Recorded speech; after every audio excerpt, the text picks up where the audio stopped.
This is Earthfiles, the award-winning news site with the latest updates in science, environment, and real X-Files. Podcasting in-depth reports beyond the 6 o'clock news by Emmy Award-winning journalist Linda Moulton Howe. Recently, at the April 2007 Eureka Springs, Arkansas UFO conference, journalist Terry Hansen was a speaker. Terry is author of an important 2000 book entitled The Missing Times: News Media Complicity in the UFO Cover-Up. Terry described his research of World War II and America's Office of Strategic Services, known as the OSS, which was the precursor to the CIA. The OSS appealed to major news media in the interests of national security to help with censorship and propaganda during the war. By September 1947, right after World War II and only a couple of months after the alleged crash of a UFO disk between Corona and Roswell, New Mexico, the Central Intelligence Agency was formed. Over the next decades, the CIA used the World War II relationships with CBS, the New York Times, Associated Press, United Press International, and other major United States media to maintain its control over sensitive subjects, including the UFO phenomenon, by keeping CIA control over certain well-placed executives and reporters in news agencies. Facts about the Central Intelligence Agency's propaganda and censorship manipulation of certain American media executives and reporters came to light 3 years after the 1972 Nixon Watergate scandal.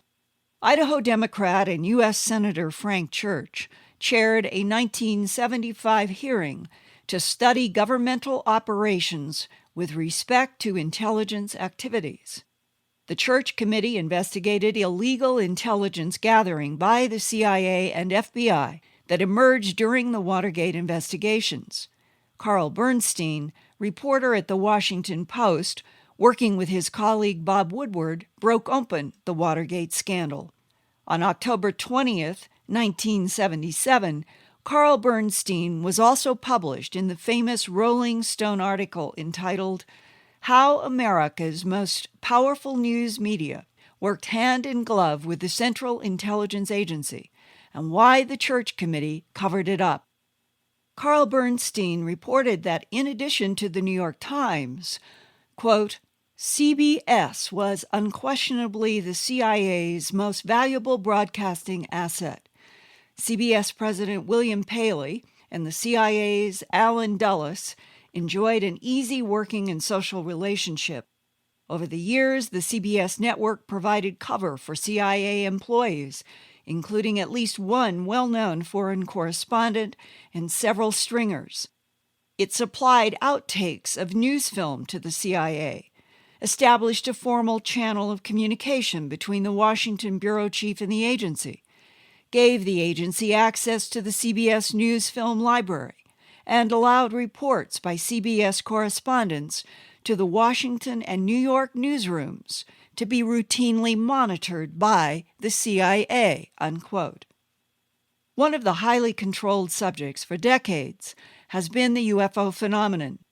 One military voice who tried to tell the truth about UFOs, that the aerial craft were not human-made, was U.S. Marine Corps Major Donald Kehoe. As fate would have it, Terry Hansen's teacher in junior high school was Major Kehoe's sister. She talked about Major Kehoe and what he said about the astonishing aerial disc maneuvers. Later, Terry wanted to know why UFO events always seemed to be covered up or dismissed as balloons, swamp gas, or Venus by the media. During his research for the Missing Times book, he read the Church Committee's reports about direct CIA control of major media, including the New York Times and CBS. Terry also found circumstantial evidence that the CIA and mafia were behind the creation of the most notorious tabloid in America, the National Enquirer, which began in 1953, reporting more UFO incidents than any other media. When the CIA was involved in Guatemala in the 50s, I think around 1954, the CIA was anxious for the American public to be kept ignorant of that fact, and the New York Times had a reporter down there who was covering the story. The CIA, in order to make sure the American public didn't find out what was going on, simply contacted the publisher of the New York Times and requested that he pull the reporter off the story, and so they effectively killed the story right there before the public could find out about it. Another example that just came out fairly recently, in fact it was written up in the New York Times, had to do with the Bay of Pigs invasion in, I think it was 1962 or thereabouts. And at that time, the CIA had a relationship with the Associated Press and the UPI wire services so that it could actually place propaganda stories directly onto the international wires through those agencies. In other words, it could virtually write propaganda stories and had the cooperation of the wire services to distribute those stories worldwide. It's very well documented, I think. In the 1970s, the Church Committee in Congress held an investigation into these things. It was very well documented at the time that the New York Times, CBS, most of the major broadcast networks, in fact, had a covert relationship with the intelligence community and carried out all sorts of assignments ranging from providing cover for intelligence agents to censoring the news to distributing propaganda and so on. So this was all widely exposed. It was written up in the Columbia Journalism Review and then later in some popular publications such as Rolling Stone and some of those, and then eventually the New York Times, after it had been exposed, did a series of articles in which they confessed that they had done this. The news media, at least up through the mid-60s and 70s probably, was doing this kind of thing behind the scenes. And that the justification was always in the interest of national security? That's correct. Now, could you explain the origin and evolution that led up to the creation of the National Enquirer? Yeah, that's a very interesting story because it does actually begin in World War II. There was a well-known Italian-language newspaper on the East Coast called Il Progresso, and it was owned by a family called the Pope family, P-O-P-E, and Gene Pope Sr., I believe, started the paper, was a very influential East Coast power broker, and he was really supportive of Mussolini during World War II, and that got the attention of the U.S. intelligence community, the OSS at the time, and they decided that they would try to infiltrate his newspaper to find out, why he was supporting Mussolini. Well, I think it actually turned out that he just wanted a better relationship between Italy and the U.S., and he wasn't so much a backer of Mussolini. But at any rate, this was the first time that Il Progresso came to the attention of the intelligence community, possibly as a result of their monitoring the Gene Pope family. They became aware of his son, Gene Pope Jr. He was a fairly bright young man. He graduated from the Massachusetts Institute of Technology at age 19 in engineering, so it gives you an indication of how smart he must have been. Around 1950, there was a kind of internal family struggle over control of Il Progresso, and for some reason, Gene Pope Jr. lost out in that struggle and was sort of forced to go elsewhere, separate himself from the paper. And he found a job in, of all places, the CIA's Psychological Warfare Unit. That was 1951 when he started working for the CIA. About 1952, Gene Pope Jr. leaves the CIA. He's now about 25 years old, and he purchases a newspaper called the New York Enquirer, which was part of the Hearst empire, for about $75,000 using what he described as an interest-free loan for $20,000 as a down payment. And he was also working for the CIA at the same time? Well, we don't really know that for sure. Officially, he left the CIA, but there are some reasons to think that he maintained some contact with them. He has kind of a mysterious background, and from what I've read, those who have tried to find government documents on Pope have been blocked for national security reasons. So his true relationship with the government, I don't think has been fully revealed at this time. But at any rate, he somehow managed to come up with some money, quite a bit of money, to buy the Hearst New York Enquirer, and then he later renamed that the National Enquirer, which of course is well known to many people now. The paper that he bought was actually in bad financial shape, and it required kind of a continual infusion of money to keep it afloat. I think the total funds needed to make the newspaper profitable was about $250,000. Now, that may not sound a lot in today's dollars, but if you adjust it for inflation, that's about $1.6 million in 2003 dollars. So it was a big chunk of change for a 25-year-old kid to come up with, and it raises a question, naturally, as to where he got the money. There's been a lot of speculation about that. And the implication is that he might never officially have left the CIA, that he might have already been doing this as an assignment to get in this newspaper, and that's where the money came from? Well, that's certainly a possibility, because you have to ask the question, how did somebody that young come up with such a large amount of money? And we know for a fact that in the early 1950s, the CIA was spending very lavishly on a broad range of media assets, as they called them. And it would have been very natural for someone who just came out of the CIA's psychological warfare division to appeal to the CIA for funding, or to at least be qualified to obtain funding for some type of propaganda operation. Some people have said that the funding came from his godfather, who was mobster Frank Costello. Frank Costello was also connected with the OSS during World War II, where he did a lot of things for the intelligence community. So any way you look at it, there are these ties between the National Enquirer and the intelligence community. And the mafia. Yeah, well, the mafia too, but of course the mafia and the intelligence community have been working together for many, many years as well, so they're all sort of one big family. But anyway, another connection to the intelligence community is that one of the first employees of the National Enquirer was a man by the name of Bill Bates, and he was a former OSS officer. So you find these consistent ties between the intelligence community and National Enquirer from a very early point in the paper's founding.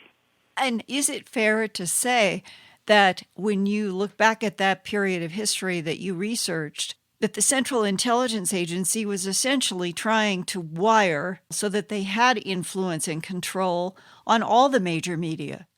Oh, yeah, there's no doubt about that. And one person commented to me that he thought it was kind of a stretch to believe that they would go to the trouble of funding a newspaper and all this. But actually, it was a fairly common practice for the CIA. And when economist John Kenneth Galbraith went to India as ambassador under John Kennedy, he found a newspaper very much like the National Enquirer in India that he later discovered was financed by the CIA. So it was this type of psychological warfare trick was something the CIA was doing in other parts of the world. It provides some sort of circumstantial support for the theory that the Enquirer was a CIA operation. If it were, could you now talk about how there seemed to be a concentration on Earth mysteries, specifically UFO stories in the National Enquirer? People who are familiar with the history of the UFO controversy are probably aware of something called the Robertson Panel. In 1953, the CIA got involved in debunking UFO reports. They put together a panel chaired by a scientist called H.P. Robertson, and Robertson was a very high-level scientific intelligence man. He was a leading physicist as well as an intelligence officer and had played an important role in World War II. So Robertson's recommendation was that, or the recommendation of his panel was that UFOs be debunked by a covert mass media program of training and debunking, as they called it. So this, of course, was about almost the same time that the National Enquirer was getting started. And the National Enquirer, for many years thereafter, was one of the very few national U.S. newspapers to consistently cover the UFO topic. What's interesting about it is that most of their stories were quite accurate. They were sensational by their very nature, but they were quite accurate. Many of them were written by a journalist named Bob Pratt. The stories were true for the most part, but they mixed them in with a kind of this sort of tabloid mix of celebrity stories and trashy, sensationalistic topics, so that anyone who saw these stories in the National Enquirer would make a kind of mental connection between UFOs and rather dubious sensationalistic reporting. And so it cast the whole subject into disrepute. And of course, that's exactly what psychological warfare people do. They use these types of ploys to muddy the waters and confuse people about what's really going on. Which is exactly the office that Mr. Pope, founder of the National Enquirer, was working in the CIA. Well, that's right. So it gets even more interesting when you follow the story a little bit further. Of course, in the 60s and 70s, the National Enquirer made sensational UFO-related news coverage sort of a laughing stock, and it kind of set the pattern for other tabloid newspapers to come, which also, I think, had peripheral links to the intelligence community, although it's maybe a little less clear than with the Enquirer. During the 1970s, Pope was having difficulty getting the National Enquirer into the Winn-Dixie grocery store chain, and got help from, of all people, Melvin Laird, who was Nixon's Secretary of Defense. Laird arranged a tour of the White House, the Nixon White House, for Winn-Dixie grocery store executives. They were so impressed with Pope's clout with the White House that they finally agreed to let the Winn-Dixie grocery store chain carry the National Enquirer. In a story about this by Forbes magazine, a reporter asked Pope about this connection he had with the White House and why he had such clout with the national defense establishment and all that, and he said, well, it's just politics. One hand washes the other. The implication, I think, is that Pope was doing something for either the Nixon White House or Secretary of Defense, and that in return they were helping him get his paper out into as many places as possible. So now the final footnote to this whole amazing story is that when Pope died in 1988, he was now one of America's wealthiest men, and who of all people gave the eulogy at his funeral but Defense Secretary Melvin Laird, who had been Defense Secretary under Nixon. So again, you have this interesting tie between the national security establishment and the National Enquirer. So you can kind of connect the dots there, and it looks fairly suspicious, I'd say. The 2 + 2 = 4, that the National Enquirer was a Central Intelligence Agency psychological warfare project. Yeah, that's the way it certainly looks to me. The fingerprints are all over it. It's hard to come to any other reasonable conclusion. There's no doubt that the National Enquirer had a huge impact on the way many people in the public at large and also in the journalistic establishment see the UFO topic. I mean, by connecting flying saucers and UFOs with this kind of trashy tabloid reporting, it's made this link in people's minds that UFOs are, by definition, disreputable and questionable material. And, of course, that's exactly what the Robertson panel set out to achieve in 1953. Now, the CIA's official position, I think, is that they never really followed through on the Robertson panel's recommendations, but a letter has come to light through recent research that makes it clear that they were, in fact, doing this sort of thing, because one member of the Robertson panel in 1966 wrote a handwritten letter to a fellow CIA associate in which he confessed that he had helped organize a CBS television broadcast around the Robertson panel's conclusions. This was a famous broadcast narrated by Walter Cronkite. And we also know, of course, that CBS at this time had a very close working relationship with the intelligence community, so it was not at all surprising that if the CIA wanted to debunk UFOs, it would appeal to organizations such as CBS to help them do that. And this letter really establishes that the Robertson panel's recommendations were being carried out at least as late as 1966, which is 13 years after the recommendations were first made. Why do you think that so much effort has been put into discrediting and misinformation and psychological warfare to keep the media and the public at an arm's length distance from what leaked government documents call extraterrestrial biological entities? Well, that's really the $64 million question that, the question everybody would like to have the answer to. I think initially there was quite obvious concern expressed in a lot of internal government documents about the surveillance of U.S. military installations, nuclear weapons facilities, and so forth by flying saucers or UFOs. And so there was naturally, in the minds of the military establishment, there was a concern about potential invasion by some unknown force. And in fact, early on, President Eisenhower actually made a denial on the front page of the New York Times, saying that the world was not being invaded by flying saucers from outer space. So it was clearly a topic of great concern at that time, and on up into the mid-1970s, the flying saucers or UFOs were still flying over our nuclear weapons facilities and interfering with ICBMs and that sort of thing, according to military personnel. So there does seem to be this kind of issue about surveillance and interference with military facilities. There may be other issues as well having to do with economic considerations, military hardware considerations. You can add animal mutilations and human abductions to the list that the government would have been so concerned that no one know about until they had control over it. And we're talking in May of 2007, and the human abduction syndrome is still reported, and so are worldwide bloodless animal mutilations. Yep, there's no doubt about it. I mean, I think the defense establishment wants to project an image of being in control, and they're obviously not in control and haven't been for quite a long time, and I think they don't want to confess that to the public because that's the source of their power. And I suppose another aspect is just concern about what the public reaction would be if they came out and said that, yeah, these things are going on and there's really very little we can do about them. Are you convinced that the presence of more than one extraterrestrial or some kind of non-human intelligence is at work on the planet now and has been perhaps for millennia? Well, it looks that way to me, Linda. I've read just many, many thousands of these accounts from what I think are credible sources, and I don't think you can come to any other conclusion that there's some form of intelligence more advanced than human beings that has been involved with our affairs for quite a long time.